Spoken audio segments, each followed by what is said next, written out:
Hello readers, welcome to my channel. Today I explain new lesson The 7 Cream Jugs by Saki. Cream jugs होते हैं जो T सर्व करने के लिए milk के जग्स होते हैं, उन्हें क्रीम जग्स कहते हैं. Let's start it is a most awkward time for the respectable Pigeon Coats. They are expecting their cousin who has a notorious problem. But it is not long before the tables turn and they become quite notorious themselves. A humorous one-act play of mistaken identity by the master storyteller Saki. अब ये pigeon quotes एक respectable family होती है, उनके लिए बहुत अजीब time होता है क्योंकि वो अपने कज़न के लिए एक्सपेक्ट कर रहे थे. मीन्स कि वो आने वाला होता है, उसके बारे में बात कर रहे थे, उसके बारे में सोच रहे थे, जिसको एक अजीब सी नोटेरियस प्रॉब्लम होती है.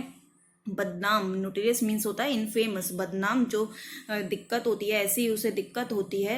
But it is not long before the tables turn. लेकिन ये दिक्कत टेबल टर्न तक नहीं रहती है. Table turn means one situation become opposite of what it was. Means कि किसी की जो हालात होते हैं वो उसके बिल्कुल अपोजिट हो जाते हैं, उससे अलग ही हो जाते हैं. And they become quite notorious themselves, और वो खुद बदनाम हो जाते हैं उस चीज के लिए. Humorous one act play of mistaken identity, और ये एक फनी प्ले है जिसमें एक गलत पहचान के कारण ये सारा सिचुएशन बनती है. और ये प्ले लिखा है बाय मास्टर स्टोरी टेलर साकी ने. और इसमें कुछ मेन कैरेक्टर्स हैं. Mr Peter Pigeoncoat, Mrs pigeon coat जो कि wife of Mr pigeon coat, Mr pigeon coat की वो बीवी हैं. विल्फ्रिड देयर कजन, और विल्फ्रिड उनका एक कजन होता है. Mrs Consular Von Bollion a house guest, और उनके घर में एक गेस्ट होते हैं मिसेस कॉन्सुलर वॉन बॉलियन. और साथ में नरेटर मीन्स जो कथाकार जो कहानी को सुनाते हैं. Let's start with scene 1. Narrator बताते हैं अब इस थोड़ी सी सिचुएशन के बारे में. The Pigeon Coats Peter and his wife sit in their comfortable home in London. They have recently celebrated their 25th wedding anniversary. Pigeon Coats Peter और उनकी वाइफ अपने घर में आराम से बैठे थे लंदन में, और उन्होंने अभी हाल फिलहाल में ही 25th वेडिंग एनिवर्सरी अपनी सेलिब्रेट करी थी. They are tired of counting all the silver present sent to them by family and friends and are sharing family gossip.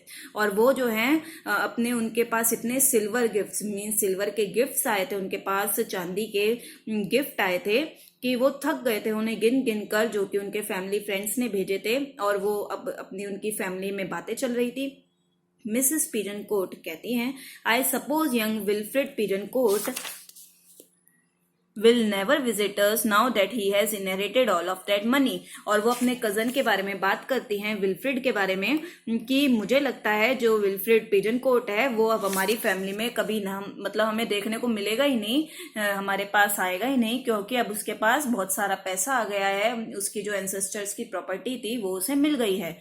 Mister pigeon coat कहते हैं, well we can hardly expect him to, seeing that we snubbed him when he was a nobody. I don't think I have set eyes on him since he was a boy of 12. तो वो कहते हैं कि हाँ, हम मतलब बड़ी मुश्किल से हम उसे देख सकते हैं, लेकिन जब वो कुछ भी नहीं था, मीन्स जब वो पुअर था तो हम उसे इग्नोर करते थे. और मेरे याद है कि जब वो 12 साल का था जब मैंने उसे लास्ट देखा था. तो मिसेस पिजन कोट कहती हैं, there was a good reason we never encouraged him to visit. और ये एक अच्छा रीजन है कि हम नहीं चाहते कि वो हमारे घर आए. क्या था कि with that notorious problem of his, और वो नोटोरियस कहकर रुक जाती हैं, स्टॉप हो जाती हैं. मीन्स कि ऐसी क्या प्रॉब्लम थी उसे कि वो नहीं चाहते थे वो उनके घर आए. Wilfred was not the sort of problem person one wanted in one's house. Wilfred इस तरह का इंसान नहीं था कि कोई उसे अपने घर में बुलाना चाहे.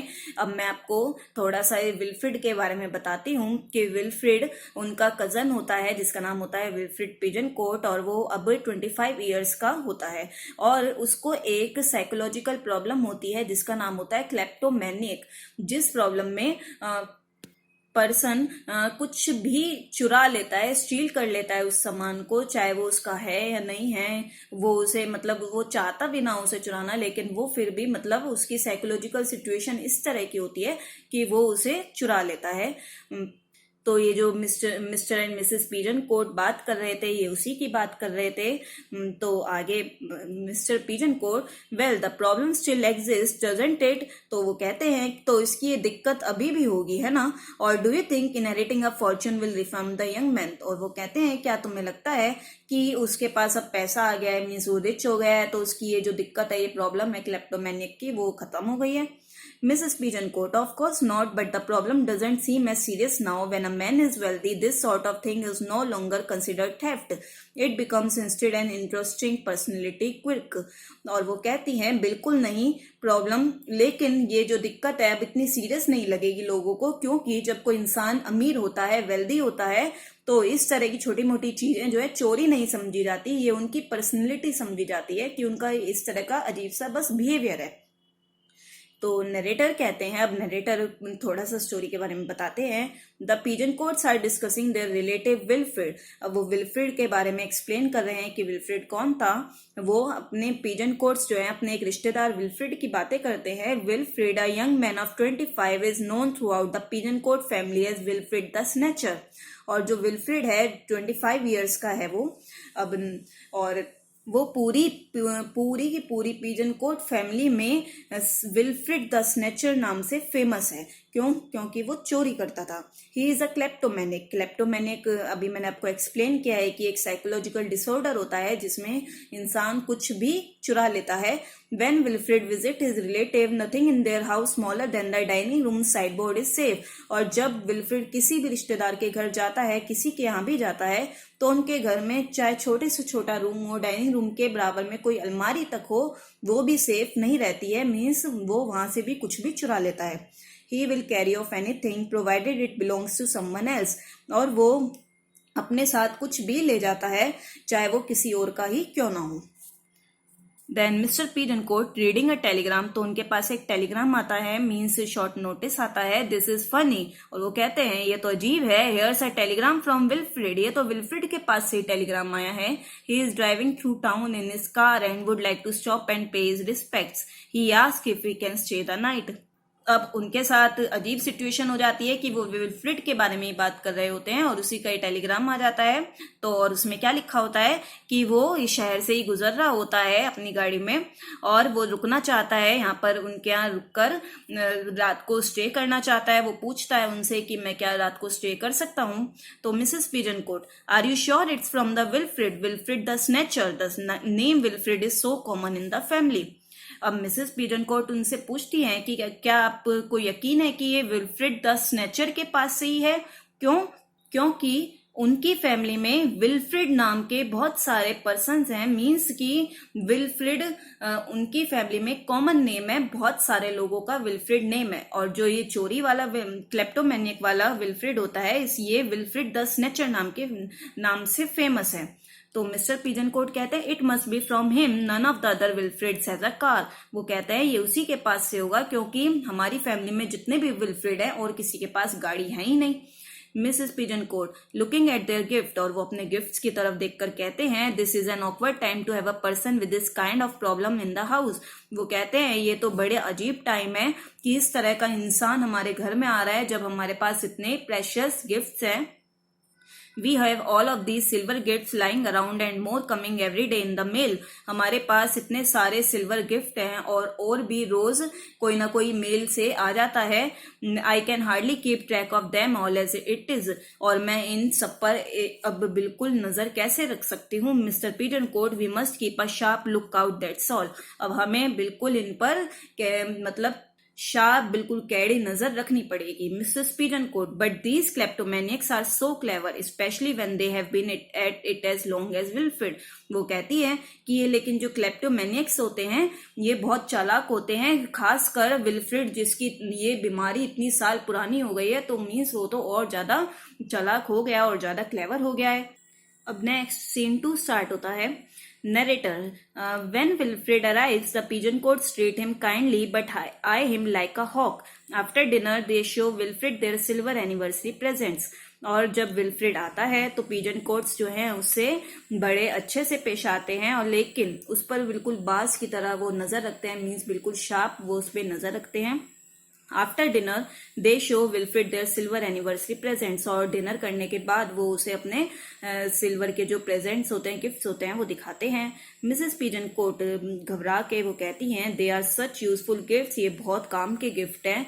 देर are some duplicates of course, लेकिन इसमें कुछ डुप्लीकेट्स भी है, मीन्स नकली गिफ्ट भी हैं। वो उससे ऐसे ही कह देती है जिससे वो ना चुराए उन्हें।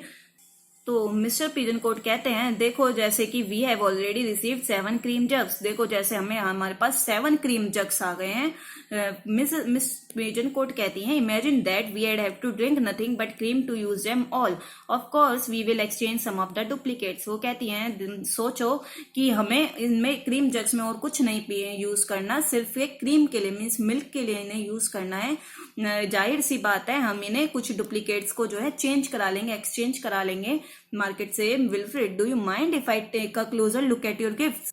तो विल्फ्रेड कहता है, अगर आपको कोई दिक्कत ना हो तो मैं इनको मतलब हाथ में लेकर देख सकता हूँ। तो मिसेस पिजन कोट, वेल, तो कहते हैं ठीक है। Mr pigeon Coat, swelling hard if you must, वो कहते हैं ओके देख लो। Narrator, Wilfred looks closely at the silver gifts displayed on the table. Mrs. Pigeoncourt eyes him like a cat whose newly born kittens are being handed around for inspection. और फिर narrator story के बारे में बताते हैं कि Wilfred silver gifts को बड़े ध्यान से देखते हैं टेबल पर जो रखे होते हैं, और मिसेस पिजनकोर्ट उन पर बिल्कुल बिल्ली की तरह नजर रखती है, जैसे कि बिल्ली के बच्चों को कोई इंस्पेक्शन के लिए देख रहा हो, और वो उन पर इस तरह बिल्कुल नजर रखती है। Mrs Pigeoncoat, let me see where is a silver mustard pot. फिर जब वो देख लेता है तो फिर वो कहती है, अब मुझे चेक करने दो कि सिल्वर मस्टर्ड पॉट कहाँ है। Wilfred, sorry I set it down over there, वो कहती है, वो विल्फ्रेड कहता है, देखो मैंने ये यहाँ रखा है। तो Mrs Pigeoncoat, and where is the sugar pot, sugar pot कहाँ है। Wilfred, I put it down over there, why, और वो विल्फ्रेड कहता है, और मैंने इसे यहाँ पर रखा है। तो लेकिन जब वो इतने सवाल करता है तो वो पूछता है कि क्यों। तो Mrs Pigeoncoat, I want to label whom it came from before I forget, वो कहती है कि मैं इन पर, फिर वो ऐसी मतलब एक बहाना बनाकर कहती है कि मैं इन पर लेबल लगाना चाहता हूं कि ये कहां से आए हैं, जिससे मैं भूल ना जाऊं। Narrator, Wilfred eventually says good night and goes to bed. As soon as he is gone, the pigeoncourts count their silver gifts. और विल्फ्रेड जो है गुड नाइट कहकर सोने के लिए चला जाता है, और जैसे ही वो जाता है पिजनकोर्ट्स जो है अपने गिफ्ट्स काउंट करना स्टार्ट कर देते हैं। उन्हें लगता है कोई कम तो नहीं हुआ उनमें से। Then Mr Pigeoncoat, there is only 34 gifts here. तो मिस्टर पिजनकोट कहते हैं, यहाँ पर 34 गिफ्ट्स हैं, और मिसेस पिजनकोट क्या कहती हैं, लेकिन 35 होने चाहिए थे, है ना। तो मिस्टर पिजनकोट कहते हैं, आई थिंक सो, हाँ मेरे हिसाब से, और एकदम गुस्सा होते हुए, he was mean enough not to bring us a gift, I will be hanged if he carries one off. वो कहते हैं वो इतना मतलबी है कि वो एक हमारे लिए गिफ्ट तो लाने से क्या गया, और मैं उसे लटका दूंगा अगर वो हमारा एक भी गिफ्ट ले गया होगा तो। Mrs. Pigeoncourt, tomorrow when he is taking this bath, he was sure to leave his keys in his room. We can search his suitcase. It's the only thing to do. वो कहते हैं Mrs पिजनकोट कि कल को जब वो नहाने जाएगा तो वो अपनी जो चाबियां हैं वो रूम में ही छोड़ देगा। हमारे पास और कोई रास्ता नहीं है। जब वो नहाने के लिए जाएगा तो हम पीछे से घुसकर उसके सूटकेस की तलाशी ले लेंगे। बस हम इतना ही कर सकते हैं। आई होप आपको इतनी स्टोरी समझ में आ गई होगी, एंड आगे के next 2 scenes, scene 3 and scene 4 हम नेक्स्ट पार्ट में कवर करेंगे। And please like, share and subscribe the channel. Okay, thank you, bye bye.